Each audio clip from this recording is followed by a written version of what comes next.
Senna's Williams was leading on the 7th lap at more than 300 kilometres an hour when something went wrong. This was Michael Schumacher's view from behind as Senna veered right, smashing into the perimeter wall. And Senna! My goodness! I just saw him plunge off to the right, and Senna has joined. It quickly became clear that Senna was critically injured. The race was stopped. He sat practically motionless for 2 minutes before paramedics arrived. 15 minutes later, he was airlifted to hospital, suffering massive head injuries. Under Italian law, even though doctors said he was clinically dead, he was put on a life support system. He died shortly after. The cause of the accident remains a mystery. The loss of control was so sudden, it was almost certainly mechanical. The doyen of motor racing commentators, Murray Walker, said it was the blackest day he could ever remember. I remember Ayrton Senna, and it seems terrible to have to use those words, as a tremendously intense man who was determined to achieve his goals. You can't speak about many drivers in the same breath as you can Ayrton Senna. One of the great skills and one of the great talents that's ever lived in Grand Prix racing. So to see an accident such as we saw today, I think has totally shocked the whole motor racing community. Senna was world champion 3 times. In a highly technical sport, he was the most naturally gifted. Some say the greatest Grand Prix driver in the history of the sport.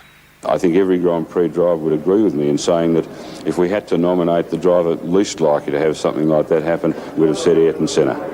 Senna's fatal crash wasn't the only one that will haunt the San Marino Grand Prix of 1994. One at the start led to a spectator being injured, and a mechanic was later hurt when a loose tyre flew through the pit area. Senna's death came just a day after Austria's Roland Ratzenberger was killed in practice. His was the first death in Formula One in 12 years.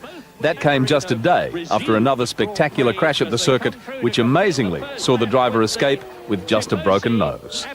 New regulations in force this year were designed for more exciting racing. The new rules mean the cars no longer have anti-lock braking systems nor active suspension, which helps cornering.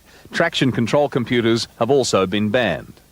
It's all designed to make Formula One less technical and more a test of driving skills. Some say it also increases the risks, especially at circuits like Imola. Our own 3-time world champion, Sir Jack Brabham, disagrees. Unfortunately, mechanical failure is something that you couldn't design a circuit really that would cope with mechanical failure at the wrong time. While officials try to find out what caused Senna's car to crash, the race winner Michael Schumacher said it was a time for an urgent review of safety regulations. I think there is a lot to learn from, and we have to use this. And things like this, they shouldn't happen without taking the experience from it. In Brazil, Ayrton Senna was a national hero. Today, his country was stunned. People cried openly. Fans at a soccer match chanted his name. Ayrton Senna de Silva, his real name. He was just 34, known to his close friends as Harry.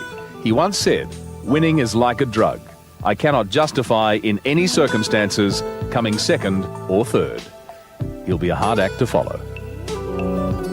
He will. Remember that quote. Winning is like a drug. I can't justify in any circumstances coming second or third. That is Sports Tonight, Monday, May 2. Tragic day.